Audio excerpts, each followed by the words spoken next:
One more salawat.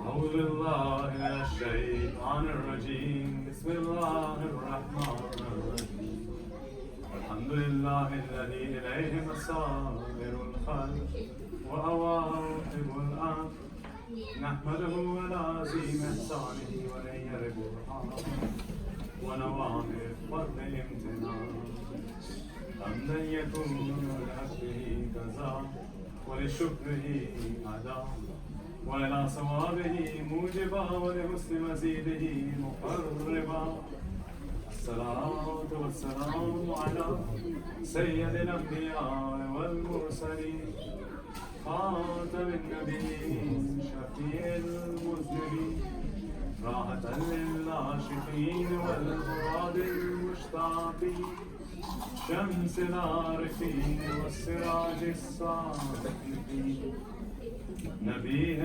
مصباح والعلم صاحب الجود والكرم والله عاصمه وجبرائيل خادمه والبراق مرقاه سدرة المنتهى مقامه كعب قوسين محبوب رب المشرقين والمغربين جد الحسن والحسين مولانا ومولاي الثقلين أبا القاسم محمد اللهم صل على محمد ثم الصلاة والسلام على جميع أهل بيته الطيبين الطاهرين المعصومين المنتجبين المنتخبين المظلومين الذين أذهب الله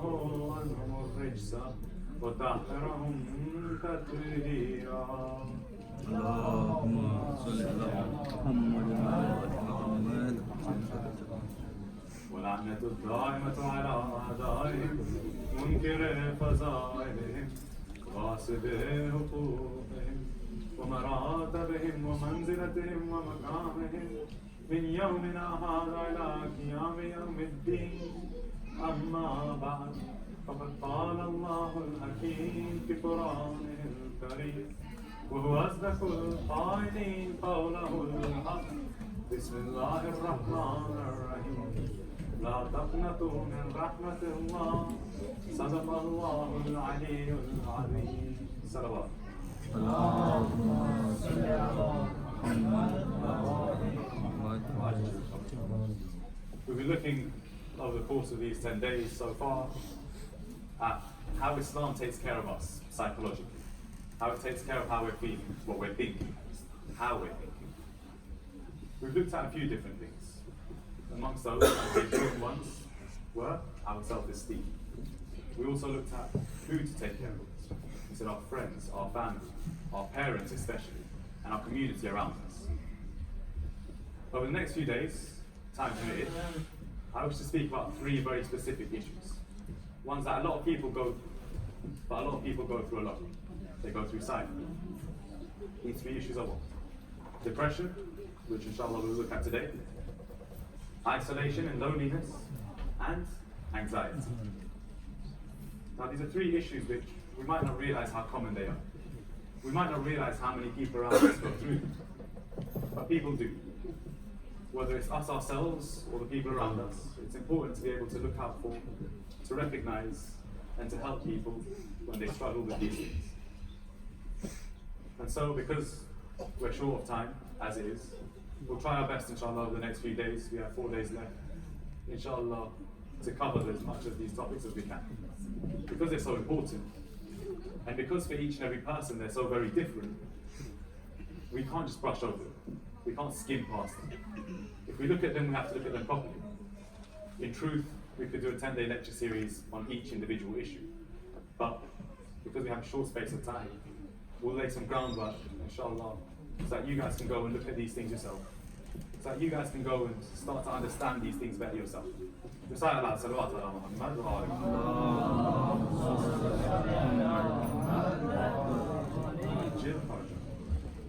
So today we're looking at something called depression. But what is depression? What is this psychological illness? See, there's two things we think about when we think of depression. When we were talking about self-esteem, we were speaking about our mood. We said we all have days where we feel bad, days where our mood is off, where we're thinking negative. This is a bad mood. This is feeling negative, feeling sad. But depression is different to this. Depression, it's a bit more than this. Depression is what we call a state of mind. It's when, in general, the way we feel over a long period of time. It's when we feel bad over a long period of time, when we have negative thoughts and feel negative over a long period of time, when we generally feel sad for a long period of time, for a long while. That's when we start to think about depression. That's when we start to look at it as a clinical illness.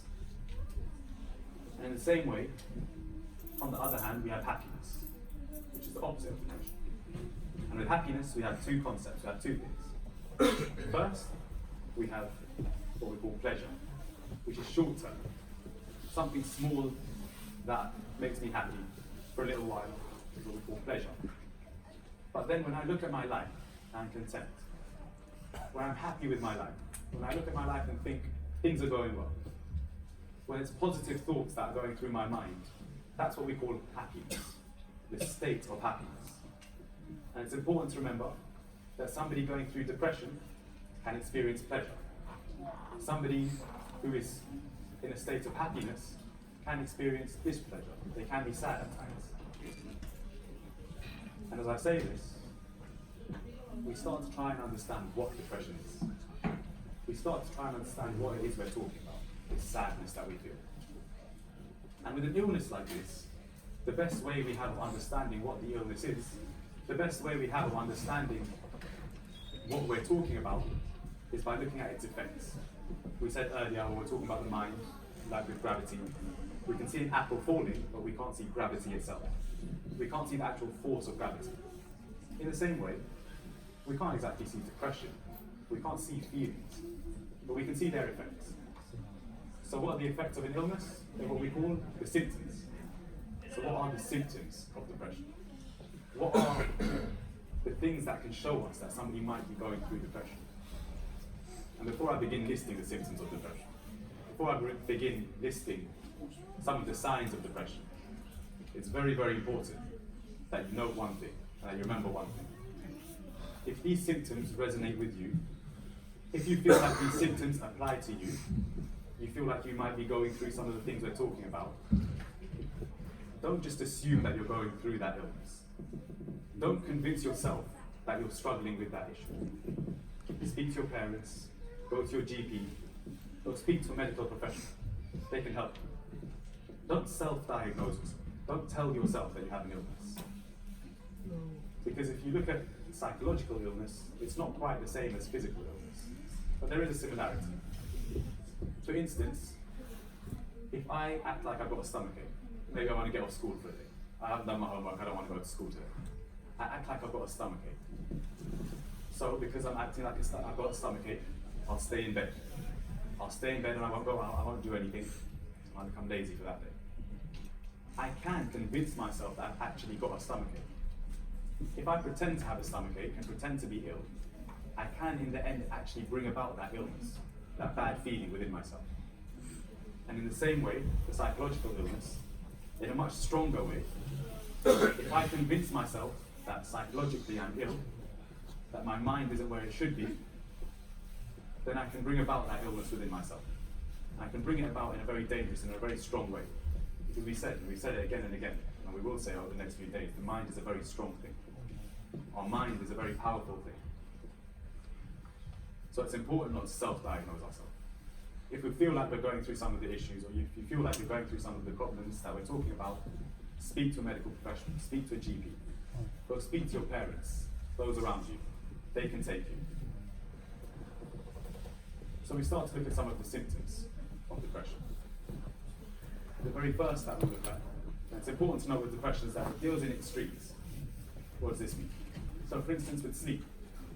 When we look at depression and we look at sleep, one symptom of depression is that a person does not sleep at all. they become what we call an insomnia. They don't get any sleep at night. Another symptom of depression is the other extreme, the other side, is where they do nothing but sleep. They stay asleep for very long periods of time, longer than we consider healthy. Depression deals in extremes.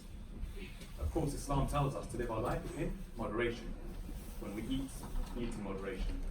When we work out, we should work out with moderation. We exercise with moderation. When we love, we should love with moderation. So Islam tells us to deal with moderation. Deal with the middle part. Do not go to the extremes. But when we start slipping into this feeling of depression, into this state of depression, we find ourselves leaning towards extremes. So like with sleep. And it makes sense. One of the causes of depression that we'll look at in a little while is stress. If I'm stressed, if I'm worried, then it's very likely that I won't get a lot of sleep. See, these kind of stressful thoughts, these kind of worrisome thoughts, they tend to come about more at night time, when the world is silent, when nobody wants anything from me. At that point, these kind of thoughts, they seem loud. They speak to me more. They come thick and they come fast, when it's just me alone with my thoughts. And that can lead to me not sleeping. That can keep me awake. Why? It's like, for instance, like we said, what are our thoughts? Our thoughts are us talking to ourselves. Every time I think, it's a little voice in my head. It's me talking to myself. If somebody's constantly talking to you throughout the night, and you're talking back to them, if you're having a conversation throughout the night, then you're not sleeping, even if that conversation is with yourself. So, one symptom of depression can be lack of sleep. It can be the fact that we do not sleep throughout the night. And on the other hand, it can be sleeping too much. Sleeping all throughout the day, sleeping all throughout the night. When we look at this, it seems a bit confusing. How can one illness have two opposites as its symptoms? How can one issue, one struggle, have two opposite things, both meaning the same thing? Both meaning that I might be struggling from depression. See, on the one hand, we might not sleep because we're worried or because we have stress or because we have these negative thoughts. On the other hand, what a lot of people try to do is they try to run away from this depression. They try to escape it. And the time where we feel most at peace, when we're most relaxed, is when we don't have to deal with reality. When we don't have to deal with the things that stress us out or worry us. So we sleep. And we stay asleep. And with that comes another symptom of depression. This kind of social fatigue. This lack of energy. When you go out, do you have the effort to talk to people, to interact with people? Do you have the effort to go out? Do you have the effort to go and speak to people? To go and enjoy yourself with other people? When we start to feel like we don't want to go out, then I'd much rather just stay in my bed. Of course, we have those days. In England, a lot more. When it's cold, you're wrapped up in your blanket, you don't want to leave your bed. That's one thing. But on the other hand, when it gets to a point where you don't have the energy, you feel too tired to do these things, to go out with your friends, to go out to the mosque, to go out with other people. When you start to see yourself losing interest, losing energy to do these things, then that can be another symptom of depression. That can be another sign that we need to start taking care of ourselves, that we need to look back and take some time for ourselves. And with this comes another one, another symptom, and possibly one of the most widespread. Something that as we grow older, a lot of us, we go through it at a point in our lives, especially a lot of people around my age. We go through this a lot in our lives. There's a lack of interest. When things don't excite us anymore, when I go out and I don't enjoy it anymore. Stuff that I used to enjoy, stuff that I used to be passionate about, when I lose that passion, when I lose my interest in those kind of things. So for instance, I'm a big football fan. If for instance I hear the match of the day theme tune and it doesn't do anything for me, I don't get excited. Or somebody asks me, do you want to come to play football? And I think, it doesn't make a difference. I could go, I could not.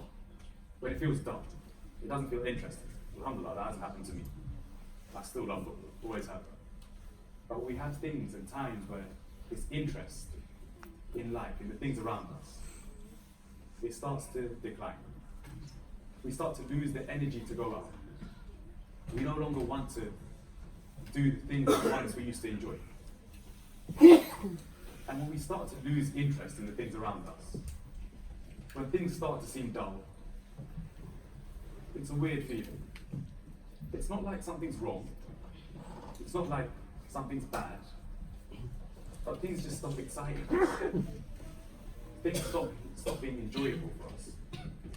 The things that we used to enjoy and the things that we used to like, we start to lose interest. We start to feel like they have nothing to offer us.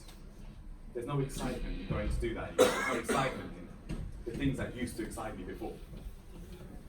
And this lack of interest is one thing that a lot of us will experience at some point in our lives. A lot of us go through it at some point in our lives. And then it ties back to the other symptoms again.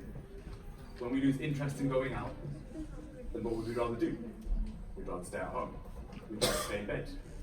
When we'd rather stay in bed, what are we going to do? We're going to sleep. We're going to stay with ourselves, stay alone. So either we stay asleep for long periods of time, which we already mentioned was one symptom, or we stay alone with our thoughts, and those thoughts keep us awake. See, these symptoms, it's like a cycle. It's what we call a catch-22. Once you're in with one of the symptoms, it can start to force you to go towards the other symptoms. It can bring about the other symptoms. And it becomes very difficult to get out of this rut, to get out of this cycle, to get away from all of these symptoms. These are the symptoms of depression. And again, I'll say it to those of you who have just arrived. If you do feel like you're going through these symptoms, if you feel like these symptoms apply to you, go and see a medical professional.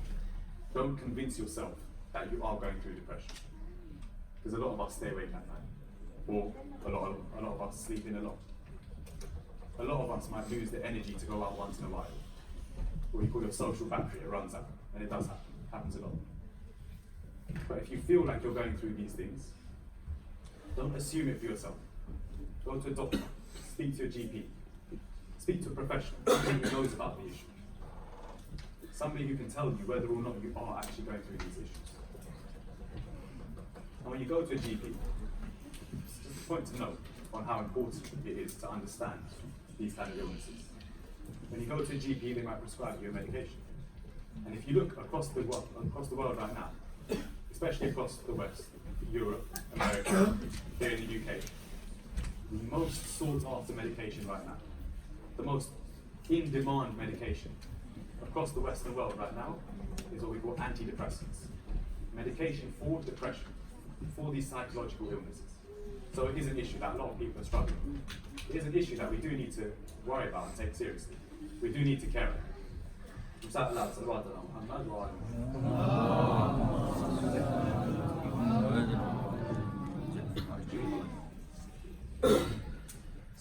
move on and look at some of the causes. These are some of the symptoms that we mentioned. This fatigue, this lack of interest in the things around us, this lack of social energy, oversleeping. The one that I didn't mention was eating as well. Either overeating or not eating at all. We lose our appetite or we find ourselves eating more and more. These are the symptoms, or some of the symptoms. There are more. And these are the ones we'll mention today. And going on some of the causes, what actually brings about depression? Now, see, modern psychology tells us that we don't know for sure what causes depression. We don't know for sure what causes mental illness. We can't figure it out yet. But we said we're looking at how Islam takes care of it. And there are certain things that are common within people who suffer from these psychological illnesses that when we look at Islam, there are certain things that they don't align with Islam. There's certain things that Islam would advise us to do otherwise, that the majority of people who suffer from depression, either through their own actions or through the actions of society around them, are different to how Islam prescribes and how Islam advises. Recite aloud, salawat ala Muhammad wa ala.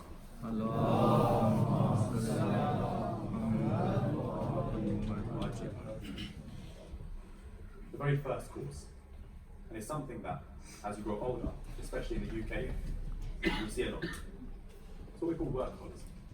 When we focus so much on our work, on our job, on our career.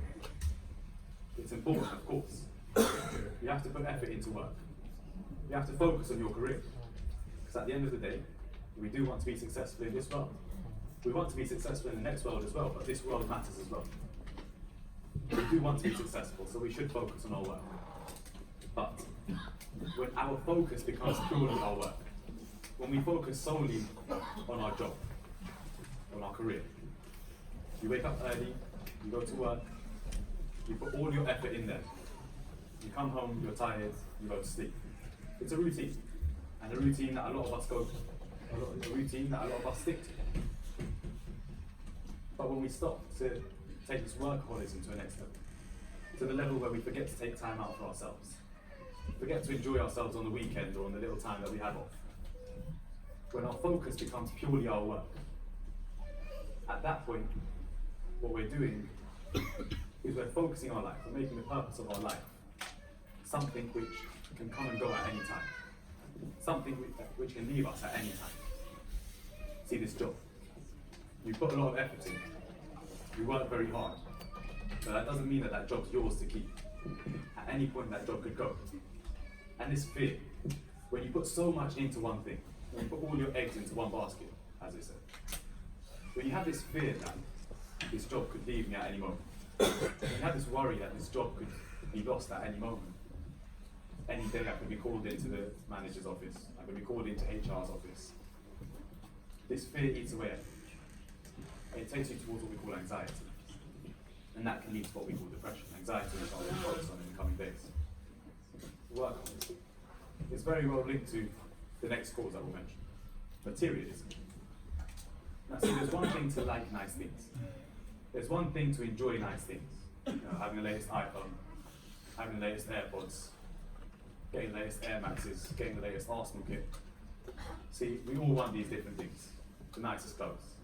God knows I want the Arsenal kit. They look so nice this year. The third kit, exactly, looks incredible. The away kit as well, the yellow one, it's amazing. See, we all want nice things. It's natural. It's part of who we are. But when our focus, our sole focus in this life becomes that materialism, then that can lead us towards this state of depression. Why? How? See, what materialism does is it feeds our body. It feeds our physical self. The nice clothes, the new phone, your AirPods, your Air Maxes. See, this feeds our body. It can bring about chemical reactions, chemical happiness. But if we don't feed our body, then what happens? We become ill. We become sick. We become weak. In the same way, when our focus becomes purely materialism, the things that feeds our body, now we understand that our physical body is not all of us. We understand that there's a second part to us which we call the mind or the soul. Different people call it different things. We're talking of it right now in terms of the mind. Now when we feed our body only, and we neglect our mind, what's going to happen? The same way when we don't feed our body becomes ill, our body becomes sick. When we don't feed our mind, when we don't feed our soul, our mind becomes sick. It affects our emotions, it affects our feelings, our thoughts. So we have to remind ourselves that, of course we can want nice things, and we all do. Who doesn't want nice things for themselves? Who doesn't want pleasant things for themselves? But at the same time we have to remind ourselves that our pure focus, our sole focus shouldn't be these nice things. We shouldn't start to neglect what we call the metaphysical side. Our mind, our thoughts, our feelings, our emotions. We shouldn't neglect that. We have to remember to feed our soul, feed our mind. And we'll talk about how to do that in a few minutes. Now, we've mentioned so far our materialism and our workaholism. But one thing that surrounds us all the time, and it should surround us, is our family. Our family life. Our parents, brothers, sisters, uncles, aunties, nieces, nephews, cousins. See, when our family struggles, when our families go through different problems, it can have very many different effects. And your family problems could be very different for each and every person. So for instance, I know a few people. Their families are very happy. Everyone's very close. It's a close family. If you look at them, you wouldn't think there's any family problems. Even the family themselves don't think they have family problems. But one person in the family, so one of the children, has a very big age gap with the other children in the family. Their brothers, their sisters, they're all a lot older than them. 5, 6, 7, 8, 9 years older than them. And because of that, they start to feel like they're separate from their brothers and sisters. Their brothers and sisters, they all have their childhood together. They all grew up together, but they feel a little bit separate. See, this is one of the ways in which family life, even though the family is a happy family, a close family, a strong family, but still, you can feel alone, you can feel separate from everybody. And that can lead you towards this state of depression. So our family life has to be kept strong. We have to keep ourselves together in the way that we genuinely feel togetherness. We genuinely feel like we're part of one unit. And we said earlier, the people that we have to take care of, we said the families in there, and especially our parents. And one thing I mentioned when we were talking about who we should take care of, and I'll mention it again because it is very important, especially for the young guys in the crowd. You might not realise the different things your parents are going through, the different things that might worry your parents, the different things that might stress out your parents, what your parents are feeling and thinking. So it's important to try and take care of them. It's important to really look out for our parents, because a lot of the time, they go through struggles and they go through difficult times, but they go through it in silence. And they go through it alone because they don't want us to know about it. It's important to try and take care of our parents as best we can. Even if it's just sitting down with them, talking to them, spending time with them, smiling at them. Little things like this, to ease our parents' struggles, to ease the things they're going through. It's important to take care of our parents. This is family life. Very similar to that, again, is our social life. How we are with friends, how we are with those around us, how we are with our community. See, if we have strong bonds, if we're close together, if we're tight, same way with family, it applies to friends and community and those people around us. When we feel separate from our social situation, from the people around us, that can also lead to a state of depression. I'm not spending too much time on these because we don't have a lot of time. We look at our social situation, people around us. And we mentioned when we were talking about self-esteem, sometimes we need to change the people around us. Or sometimes we need to change the way we let people around us treat us, or the way we treat the people around us. Our social situation can be one of the other causes of depression. And the last one I'll mention before we move on is stress. We've mentioned it a few times. There's different things that worry us in life. And we all go through different kinds of stress at all different ages.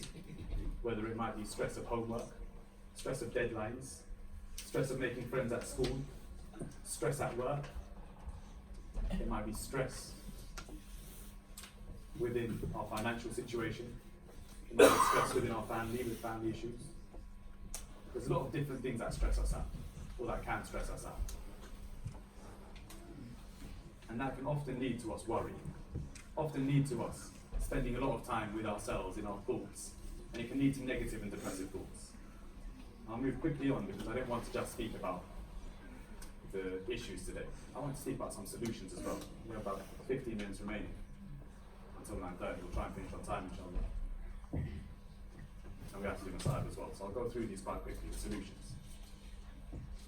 When we look at social relations, we said it was one of the big causes of stress, of depression. We said we're going to look at how Islam takes care of us, how Islam looks out for us. If you want to see a strong community, look around you right now. The majlis we're sitting, we gather, we come together. It's one of the key components of Islam. We're very lucky to be here. Not all Muslims are granted the benefit and the blessing of coming here. Not everybody comes to these majalis. So when we come to these, we have to recognize it's a blessing. It builds that social bond between us. It builds that strength between us. And you guys might not notice it, but I see it. Once the majlis finishes, when everybody stands up. See, it seems like everybody stands up and goes towards the door. But what you guys actually do, and I've been watching over the past few days, everybody stands up, and first you look around towards your friends. Whether one of you is sitting on this side of the hall and the other's on that side of the hall. First you look over towards your friends. And you notice that either, by the time you're at the door, you're walking out with your friends, because you've gone to them as soon as the majlis has ended. Or, you go outside and you wait just outside the door. You wait for your friends to get there, and then you go together. Whether you go upstairs or you go outside, or wherever you go. These communities, they build strong friendships. And I'll use myself as an example here. See, we go through different friends in life. We have our friends from primary school, secondary school, sixth form, university, work friends. We have friends of friends, mutual friends. We meet friends all around. And friends come and go. See me, for instance. I used to come to a Quaim some 10 years ago, a very long time ago. And for about 6 or 7 years, from then till now, I didn't really come to Al Quaim. But as soon as I came in, the friends that I had here, the guys who I was friends with as a young guy, when I was younger, I made friends in Al Quaim. When I came here, every time I do come here, you guys know the boys well, Wasif, Kashmir, Misa, Shajar, Zan, there's a lot of you guys. A lot of people, always. We used to chill together when we were younger. See, when we were younger in Al Quaim, we didn't differentiate between ourselves. We didn't think that I'm older, he's younger.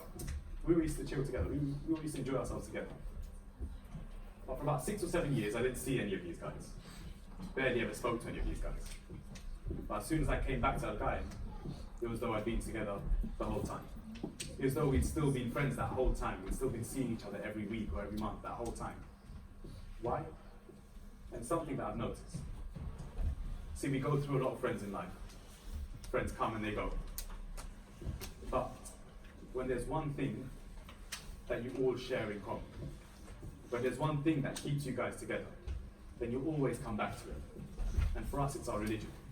For us, it's the fact that the friends I made in the mosque, as long as I have my religion and they have their religion, as long as they're still connected to Al Quaim and I'm still connected to Al Quaim, that friendship will remain. Whether you see each other in 10 years, 15 years, because you still have that connection through your religion, through your mosque, through your center, that connection, that love, that friendship remains. It's still there. So this friendship, this social bond that we have, is a very important thing for dealing with depression. We said one of the causes was a lack of social bond, or struggling socially. And to prevent that, or to combat it once we're in that issue, building and strengthening these ties socially is very important. And again, in Islam, if you want to look at the importance of being social, of being togetherness, one of the most highly recommended things is to read namaz or jama'ah. To read namaz together. Why? What does that do for us? When we come together, so we, in Al Quaim, we come together 3 times a day. We have Fajr namaz, Zohar namaz, Zohrain namaz, and Maghribain namaz. So Zohar and Asr and Maghrib and Isha that we read together. Other Muslims, they come together 5 times a day. They come together for Fajr, then they come together for Zohar, then again for Asr, then again for Maghrib, and again for Isha. If you see somebody 3 times a day or 5 times a day, you see them, you talk to them, you have that connection with them. You have that closeness with them. That proximity, that distance, or rather the lack of distance, it does have an effect. It does keep you close together. It does keep you with one another. Bearing an eye on time, inshallah, we'll continue the rest of this tomorrow. There's just a few more solutions we'll look at. We'll continue it tomorrow, inshallah, because I do want to finish on time again today, by 9:30. Try to come on time tomorrow, inshallah. We start by 8:45. We'll start with the solutions of this, and then we'll move on to the next issue. We remember in these days the son of Imam Hassan ibn Ali. We remember Hazrat Qasim. When we look at family ties, when we look at being a close-knit family, Hazrat Qasim was very, very important. Why? Because Imam Hussein alayhi salam lost his big brother at a very young age. He lost his big brother, and Qasim was that tie to his brother. Qasim was how Imam Hussein alayhi salam used to remember his big brother Imam Hussein alayhi salam. They say that in the last few days of Imam Hussein alayhi salam's life, there was a time where his wife, Ibn Farwa, she walks into the room where Imam Hussein alayhi salam is lying down. The poison that he was given has taken effect. Imam Hussein alayhi salam is very ill. On one side, Imam Hussein alayhi salam sat to take care of him. On one side, Sayyidah Zainab sat taking care of him. And on the floor near his bed, Hazrat Qasim was playing. According to the narrations, Hazrat Qasim was only 1.5, maybe 2 years old. At this point, the Farwa walks into the room. As she walks into the room and sees Hazrat Qasim playing on the floor, Hazrat Qasim gets up. He wishes to play with Imam Hassan alayhi salam. He does not understand how sick his father is. At one point, Hazrat Qasim jumps on the chest of Imam Hassan. As he jumps on the chest of Imam Hassan lets out a small noise from the pain. As he lets out this noise, from one side Imam Hussein alayhi salam gets up, from one side Sayyidah Zainab gets up, and from one side Bibi Farwa comes rushing towards Hazrat Qasim to pull him away from Imam Hassan. Hazrat Qasim does not realize that jumping on the chest of his father will cause him pain. But Imam Hussein sees this pain. Sayyidah Zainab sees this pain, Bibi Farwa sees this pain. They rush to Hazrat Qasim to pull him away. At this point, with the little energy Imam Hassan has left, he takes Qasim and holds him tight. He says, "No, do not take Qasim away from me. These are very painful times, yes, but the pleasure in my life right now is from my son. The pleasure in my life right now is from Qasim." In those last few days of his life, Imam Hassan alayhi salam tried to spend as much time as he could with his son. He tried to spend as much time as he could with Hazrat Qasim. At one point in those last few days of his life, Imam Hassan alayhi salam, he writes a letter. He hands it to Bibi Farwa and he says, "Farwa, there will come a time where Qasim will be at the most difficult point in his life. At that point, take this letter and give it to Qasim, give it to my son." Bibi Farwa takes the letter. She remembers it. The night of 9th Muharram comes. Every woman is in her tent with her family. She's in her tent with her sons or her brothers. She's preparing them for the battle the next day. She's preparing them for the sacrifice the next day. Bibi Zainab is in her tent with all Muhammad. She tells them, "You must be the first to go out and give your lives."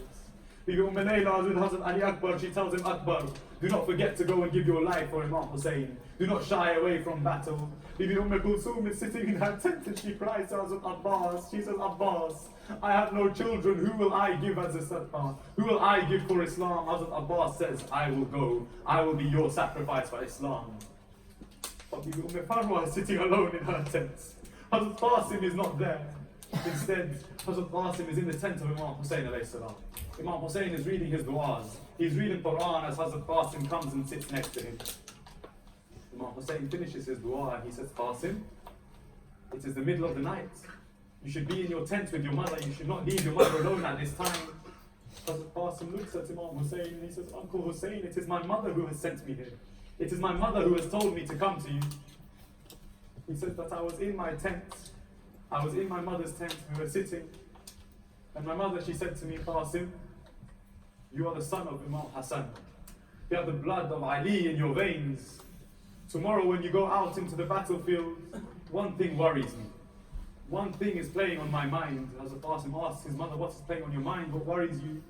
She says, "When you go out into the battlefield and you see the armies of thousands, when you stand alone in front of the spears and the swords and the arrows, I do not wish for you to turn around. I do not wish for you to become afraid and run away from the battlefield." Hazrat Qasim, he reassures his mother. He says, "I have the blood of Ali within me. I will not run from the battlefield." But her heart is still not at ease. She is still worried.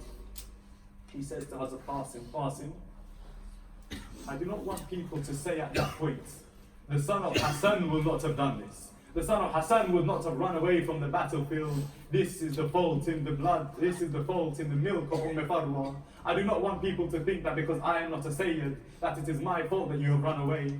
Qasim, tell me you will not run away." Hazrat Qasim again, he tries to reassure his mother, but she does not feel at ease. She says to him, "Qasim, go to your uncle Hussein and ask him. Ask him what will happen tomorrow." So Qasim has come to Imam Hussein and he says to him, "Uncle Hussein, I just want to ask you this much. Tomorrow, is my name in the list of Shuhada? Is my name in the list of those who will give their life for Islam?" Imam Hussein alayhi salam, he does not reply. Instead, he hugs Qasim and starts to smell his hair. He looks at Qasim, he says, "Qasim, when I smell your hair, it reminds me of how my brother Hassan used to smell." Hazrat Qasim asks him again. He says, "Uncle Hussein, is my name amongst the list of Shuhada? Will I be amongst those who give my life for Islam?" Imam Hussein then hugs Hazrat Qasim and holds him close. He says, "Qasim, whenever I miss my brother Hassan, I look at you." Then Hazrat Qasim asks him again. He asks a third time. He says, "Uncle Hussein, is my list in the name of Shuhada? Will I give my life for Islam?" Imam Hussein again hugs Qasim. He smells his hair. He says, Qasim, you look so much like my brother Hassan. Hazrat Qasim then begins to cry. He begins to weep, he begins to wail. He says, Uncle Hussein, enough, I understand. I can tell why you are not saying anything.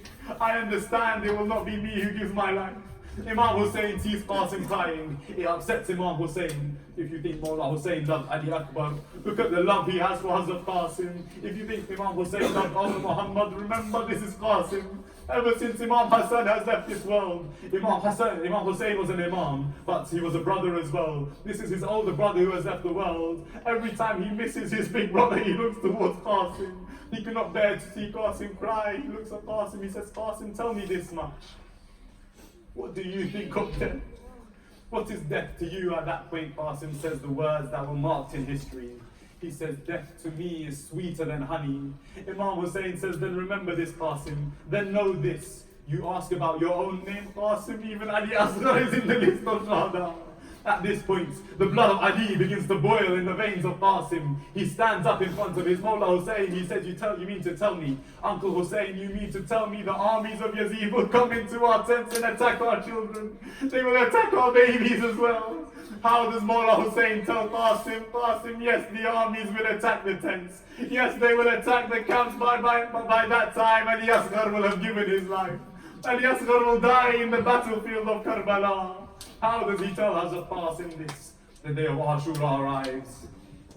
Every time Imam Hussein brings back the body of a shaheed from the battlefield, Hazrat Qasim would run to Imam Hussein and ask for permission to go to the battlefield. Imam Hussein would look at him and say, Qasim, no, you are the last memory I have of my brother Hassan. I cannot let you go just yet. Qasim, I cannot let you go to the battlefield. Then he would come back to the tent of his mother. His mother would say to him, Qasim, why are you still alive? Why have you not given your life yet? All the companions of Imam Hussein gave their life. Every time, the Farwa would ask Qasim, Qasim, why have you not given your life yet? Why have you not gone to the battlefield yet? Then the Banu Hashim started to give their lives. Once he comes into the tent, Bibi Farwa says, Qasim, the sons of Aqil have all been slaughtered. Why are you still alive? Qasim would go. Then he would come back. Bibi Farwa would say, Qasim, the sons of Ali are being slaughtered. Why are you still here? There comes a time where Imam Hussein brings back the body of Ahmad and Muhammad. He brings back the body of the sons of Bibi Zainab and Aliya Khatun. Every time Hazrat Qasim would rush to Imam Hussein, he would ask for permission, he would be denied permission. He would come to his mother would say to him, Qasim, why are you still here? Why have you not given your life? But when the bodies of Hazrat Ahmad and Muhammad are brought back, Hazrat Qasim rushes to Imam Hussein. He asks Imam Hussein for permission. Imam Hussein denies him, just as with every other shaheed. But this time when Qasim goes back into the tent of his mother, Bibi Farwa does not ask Qasim, why are you still here? Bibi Farwa does not ask Qasim, why have you not given your life? Instead, Bibi Farwa begins to cry herself. She turns her face away. Now Qasim sees his mother. He sees her upset. He begins to cry. He says, Mother, I promise you I have tried. You can ask anyone. Every time I go to Abdul Hussein, he sends me away. He does not let me go to the battlefield. Bibi Farwa, she sees Qasim crying. Qasim sees Bibi Farwa crying. They both take each other in their arms. At this point, Bibi Farwa remembers that letter that Imam Hassan gave. She remembers the letter of Imam Hassan to Hazrat Qasim. She takes the letter. She gives it to Qasim. Qasim opens it. The tears that were streaming from his eyes soon stop. It turns to a smile on his face. Qasim runs to Imam Hussein. He's happy. He's full of joy. Imam Hussein sees this. He sees Qasim running towards him with something in his hand. He asks him, Qasim, what is this in your hand? He says, Qasim, what is it in your hand? Hazrat Qasim holds the letter out and he says, Uncle Hussein, it is a letter from your brother Hassan. It is a letter from your brother, my father. Imam Hussein, he begins reading the letter. Tears fill the eyes of Imam Hussein. What does the letter say? Imam Hassan alayhi salam addresses his brother. He says, oh my brother Hussein, there will come a time where Islam will need the sacrifice of Hassan. There will come a time where Islam will need my help, but I will not be here, Hussein. I will not be in the world at that point, Hussein. When that time comes, take my Qasim. At that time, Hussein, take my son as my sacrifice. Let Qasim go to save Islam. At this point, Imam Hussein, he looks at Qasim, he says, Qasim, how can I deny you now? How can I say no now? Imam Hussein takes Qasim back to the tents. He prepares Qasim for battle. But how does he prepare Qasim? He takes the Imam of Imam Hassan. He takes the Abba of his brother Hassan. He takes the armor of Imam Hassan. Qasim, the Abba, the Qaba, the armor, the helmet, it's all big for him. The Imama, it is too big for him. Qasim is only 13, maybe 14 years old at this time. It is big for him, but still he wears it. He will go out representing his father. He will go out and fight in the name of his father. Hazrat Qasim goes to mount his horse, but he is too small, he is very young. He cannot get on top of the horse properly. Imam Hussein alayhi salam lifts him on top of the horse. Imam Hussein lifts him up onto the back of the horse. At this point, Hazrat Qasim is ready for battle. He rides out towards the battlefield. The armies of Yazid see Qasim coming forward, but what do they see? They see a child. They do not see the grandson of Ali. They do not see the nephew of Abbas. They see a child coming towards them. They send one soldier, Qasim slaughters him. They send another soldier, Qasim slaughters him. It is said 7 soldiers went one by one to fight Hazrat Qasim. One by one, Qasim sent them all to hell. At this point, the leaders of the army of Yazid became worried. They decided that one by one we could not kill Qasim. At this point, all 30,000 of Yazid's army descend upon Qasim. Qasim alone in the middle, surrounded by arrows and swords and spears. Qasim is alone. He falls from his horse. He is thirsty. He is hungry. There is nothing left he can do. He falls and he calls out, Assalamu alaikum ya Hussein. He calls out to his uncle Hussein for help.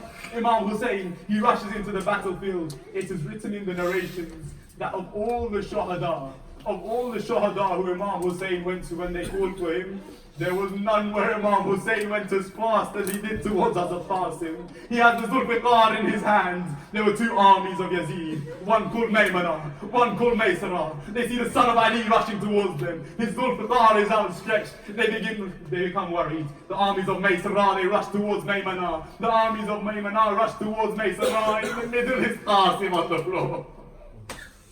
In the middle is Hazrat Qasim, underneath the horses being trampled by their hooves.